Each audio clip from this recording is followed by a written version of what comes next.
thinking about what this different triggers might be, we've talked about them here through your examples. Maybe having a hard time on assignment and having a failure. You've already given me a few corrections. So I think of a student that we've talked about a few times who wears the hoodie. If he's been told to take his hoodie off 5 times before he even gets to your classroom door, he's already kind of probably at his trigger point when he's walking into your classroom, and you might not even know that because those corrections happened before he even. Right. You have an example? But, well, yeah, she just said, but the same kid, because he just came in, Yeah. Mom just brought him, but there's a dress code issue at home, so Mom talked to me about it yesterday, so we gave him the sweatshirt yesterday, so. Something happened I in the had wash. said, right, something happened in the wash. Yeah, we were talking about And, this was yesterday though, so then today, he was supposed to bring down the sweatshirt yesterday, so that he had it for the morning here, and he didn't. So I said to the mom during break, I said, he didn't return the sweatshirt, so he said, it's in class, I'm gonna put my sweatshirt on when I get to class.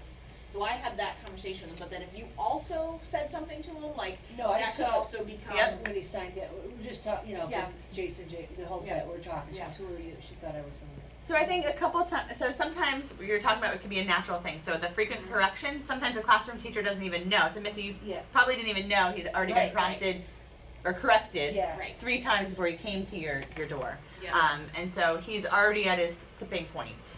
Right, So if one Miss more Murphy says it to direction, him, one more he's gonna lose it. correction. That's Yep. my point. Yep. Because we both said it, who knows who else did.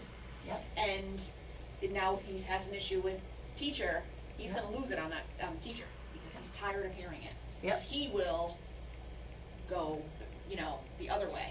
So this because might he needs to be win. a couple pieces here that I want us to think about. One is, how do all adults know how to interact with that student? Right. So that's kind of a action step item to think about, is how are adults on plan with the student's Yep. behavior supports. So we're not going to give him 5 corrections in the morning. We're going to let him get to Missy, and Missy's going to handle his hoodie. And that's something that adults need to be aware of. So how are we making she's adults not a aware? teacher. No, I'm not. well, I was actually yeah. seeing what it was. I'm just assuming he's going to your I class. thought it was Yeah. safe. The other, I'm forgetting what the other piece there was, but we'll stick with that one. Staff buy-in and staff communication around behavior support plans for students, because we mentioned that last time, where sometimes well-meaning adults actually interrupt some of our plans or increase some of these escalations. And they're well-meaning and don't even realize the role they play. So those are things to think about for your action plan and maybe some PD later on. The other piece that I think we've chatted a little bit about is sometimes it's school and non-school triggers. So there's things that happen on the bus, there's things that happen at home that we don't have a ton of control over, but we talked about last time we were here together. What are some things that you can do to still set up for success? Is there a check-in? Is it allowing for a breakfast item that they might be hungry and so they can still come in and have something? So thinking about what are ways that we could intervene, how could we know about those things, and if we don't know, how do we just start a fresh day here at school? So thinking about those pieces. Small things too, like a change in routine. You mentioned your student, there's a sub in the classroom and he had already determined that was going to be a bad day for him. Yeah. So thinking about how can we set them up for better success? Are they prompted? So like, I don't know if yesterday you let them know that tomorrow there's going to be a sub. I'm going to check in with you during these times. I'm assuming, because I know the type of teacher you are, you've probably done a great job setting those up for success. But being mindful about that. And sometimes we have a little bit more leeway in knowing about those changes in routine, and then sometimes it happens like this. So how can we ensure that if it's a student who struggles with transition or changes, that we're able to respond quickly and effectively? So what do we do during trigger times? What do you typically do when you notice that a student has just experienced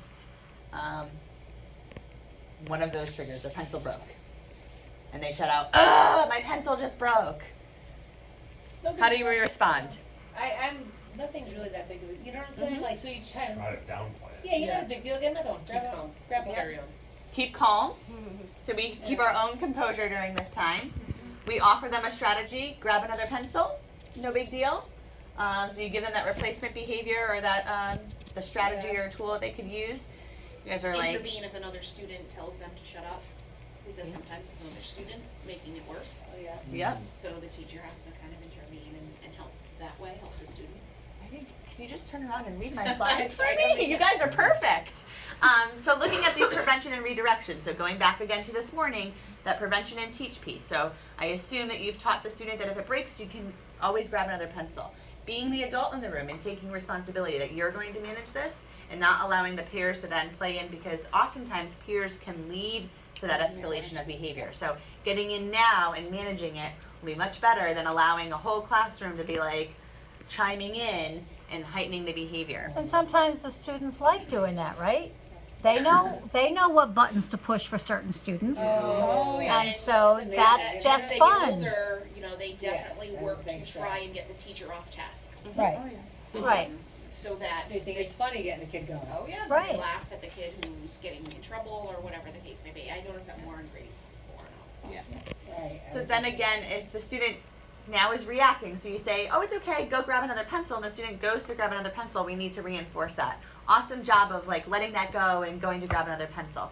So we need to ensure that we are providing that reinforcement and acknowledgement really intentionally here during this trigger phase, because here's where you can turn behavior around. So being intentional about the reinforcement and acknowledgement, being quick to do it, and ensuring that the student is aware of what they are being reinforced for. So naming that behavior and tying it to your expectation.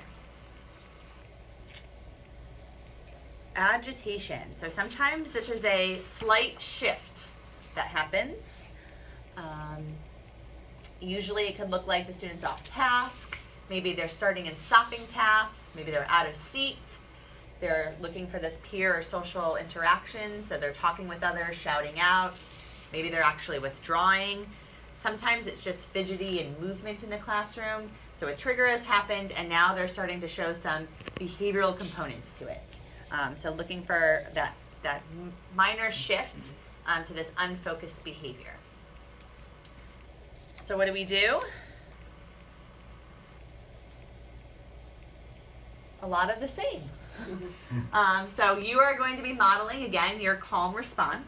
So here's where, and I think I do a lot of this with my own sister, our adult behavior, this is what we have control over. We have control over ourselves. So we need to be modeling to them what we hope to see. So if I start getting frustrated and start getting loud and start getting red and tense, the escalation is happening naturally. Whereas if I can stay calm and I can calm down. Yep, I can stay calm. I can model some deep breaths. I can model the expected behavior. I can prompt the expected behavior.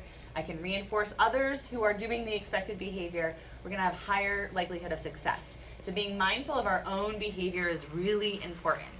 And ensuring that we are following through with whatever plans we might have had in place for that student. So sometimes we get hung up on that things are escalating, and we forget that we have already some of those prevent, teach, respond plans, and sticking to them.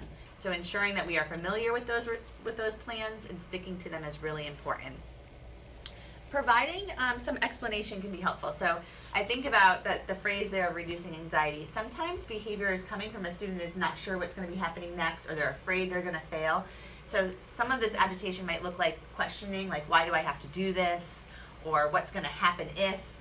So I always say you respond to questions that there's like an answer to, and giving a reasonable answer is okay. You don't need to keep going back with more, but we need to reduce some of that anxiety. So having a structure, having a routine is really important.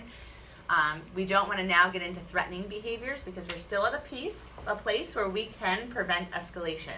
Whereas if I go into, thinking back of our example of Jason and a teacher, where that was like, do it now, hand it in now, or do it again, that was very threatening, and he actually escalated. Whereas if Eugenie had given the suggestion of maybe saying, oh, where is your assignment?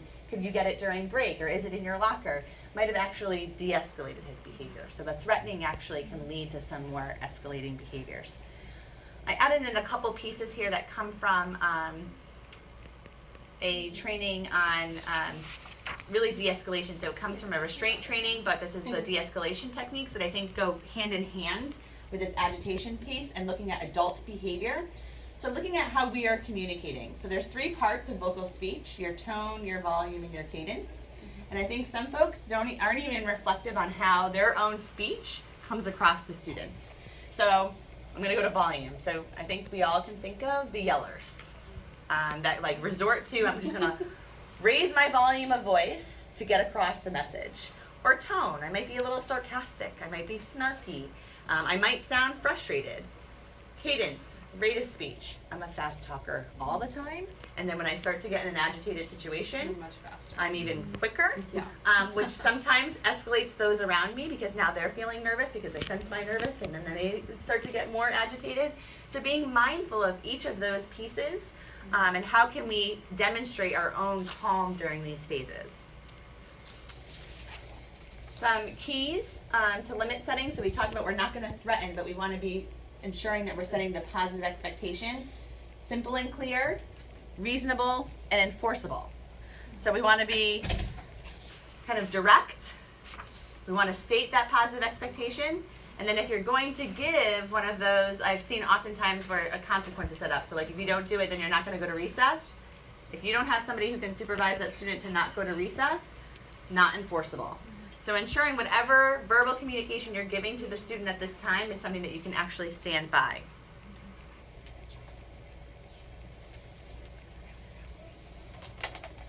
The last piece that I've included in here, and this came out of a restorative practice training that I actually went to, is empathetic listening. And I want us all to kind of take some time to self-reflect here. And I'm going to put a little scenario out there, and you can tell me kind of how you typically respond. A colleague of yours comes to you and starts kind of complaining about the day. This student does this. He's always out of his seat. He's yelling at me. It's so distracting. I can't teach the other kids in my class. How do you typically respond to your colleague? Be honest. There's no wrong answer. Most of the time you're like, yeah, like, well, on days like this is what I do immediately. Like you just try to fix it. So you try to fix it. You give some advice. Some unsolicited advice. Yep. Been there. What are some other things? Been there, done Been there. Yeah. Yep. So you kind of find a common ground. Yeah. You maybe kind of reason with them or relate to them. Oh, that happened to me Or too. call them or whatever. Other things that we typically do. Happy hours in a few hours. Give them some of your strategies. Now, if you think about you're that staff person who's venting, how do those typical reactions make you feel usually? Like I need to go talk to somebody else because this person's not cutting it. I need to talk about somebody else. Sometimes it escalates me even more, like that person's now revved me up, like, oh, they felt that way depends too. on what they say. Yep. Yep. So, oh, they know that. They're frustrated too. Amy didn't suspend him. Why not? Like, she felt that way too. So now I'm revved up. See, I was right. I knew you were agree. Yep. So this is a different look at it. So this is not about giving advice. This is not about relating to the person. It's not about downplaying what they've done. It's really about being non-judgmental. It's about giving them your attention, listening, and allowing for silence and reflection. So this is very closely linked to reflective listening. So I'm going to just quickly model that. So you come to me and tell me all of this in your classroom. I may say, wow, it sounds like you're really frustrated by the chaos in your classroom. So I didn't give any advice. I didn't give any kind of, oh, I feel that way too. I just basically gave back what she said to me using an emotion or a feeling word and letting her hold it. So it's about holding a space for a person without going into our typical, I think what we've all learned to do, right? But this is a very different process. And it's really about just giving a safe space to share things without then going to the let me solve it for you or let me commiserate with you, but really giving the feeling words back. Yeah, it doesn't mean we're telling them they're right. Like if a kid says, I don't want to do this work, and you say, oh, you don't feel like doing this work, it doesn't mean you're saying you don't have to do the work or you're right for not wanting to do it. It's just I'm acknowledging that you feel something right now. So thank you, Carolyn, for bringing this back to the students, because I think this is the important piece. Oftentimes when students are starting to escalate or starting to show some emotion, so Jason said, you don't ever believe me. That was a time for the teacher to maybe do some empathetic listening. To say, wow, Jason, it sounds like you don't think that I trust you or that I believe you. And maybe Jason, just having that, wow, she heard me moment, might have changed his behavior, might not have changed his behavior, but it was a time to kind of build relationship and also identify feelings. So thinking about how can we do some of this empathetic listening before students too escalated. So this is a time to step in now and do some of this. So thank you, Carolyn, for bringing us to that student piece. And again, that it's not saying that his behavior is okay or right. It's just naming the feeling or naming the emotion and validating it. And I think sometimes there's a misinterpretation. Just because I know I go into the classroom, I'm not saying the child's right. I'm Mhm. just acknowledging, what they Oh. are feeling. Yep. Yeah. But yeah,